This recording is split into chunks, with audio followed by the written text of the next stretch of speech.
दुर्गा नदी के किनारे बसा एक गांव फूलपुर। गांव में कुछ 100-150 लोग रहते थे। अंजलि, जो कि पास ही के जिले में रहती थी और 12वीं पास कर चुकी थी, उसके पिताजी ने बेटी को जल्दी विदा करने के लिए उसकी शादी फूलपुर गांव के मुकेश से करवा दी थी। मुकेश कभी स्कूल नहीं गया था और इस कारण वो पढ़ा लिखा नहीं था और बाकी गांव वालों की हालत भी मुकेश जैसी ही थी। मुकेश के घर में उसके माता पिता भी रहते थे। सासू माँ, मैं बाहर मंदिर तक जा रही हूँ, आधे घंटे में आ जाऊंगी।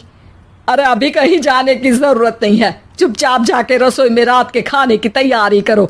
और ये घूंघट क्यों हटा लिया है तुमने? क्या पता नहीं कि इस गांव में औरतें बिना घूंघट के नहीं रहती? रात में अंजलि छत पर जाकर अपनी मम्मी से बात कर रही होती है।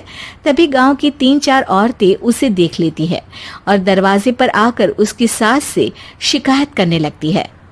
और क्या हुआ? अरे छत पे तो देखो, आपकी बहू मटक मटक के किसी से फोन पर बात कर रही है। दिन भर फोन पे लगी रहती है। अरे कल तो मंदिर के पास वो क्या कहते हैं, सेल्फी ले रही थी। शहर की बहू रखना अच्छा शान की बात है, पर देखना इसके लक्षण से ये तो तुम्हारे परिवार को बदनाम ना कर दे। ये पहली बार नहीं था जब सास से गांव के लोगों ने अंजलि की बुराई या शिकायत नहीं की हो। अब तो ये रोज की बात थी। अंजलि ये सब सुन लेती है।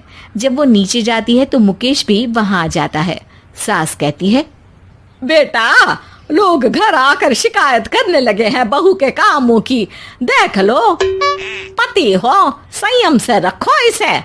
माँ जी, मैं तो अपनी माँ से बात कर रही थी, क्योंकि यहाँ कोई बात करने लायक ही नहीं है और अब मैं माँ के पास ही रहूंगी।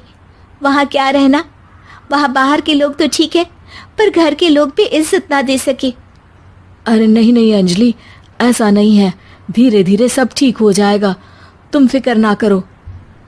अरे बस कुछ बोलना ही नहीं है, सर पे चढ़ा रखा है बहू को। सास मुकेश की नरम बात सुन के वहां से मुंह चढ़ाकर चली जाती है। मैं तो कहती हूँ हम दोनों शहर चले जाते हैं। मैं पढ़ी लिखी हूँ, मुझे वहाँ नौकरी भी मिल जाएगी और थोड़े दिनों में आप भी वहाँ कुछ काम ढूंढ लेना। अरे नहीं नहीं अंजलि, हम यहाँ ना गांव का खेत, माँ पिताजी को छोड़कर शहर नहीं जा सकते। माँ पिताजी को कैसा लगेगा और गांव वाले क्या सोचेंगे? ये कहकर मुकेश सोने चला जाता है और अंजलि की गांव वालों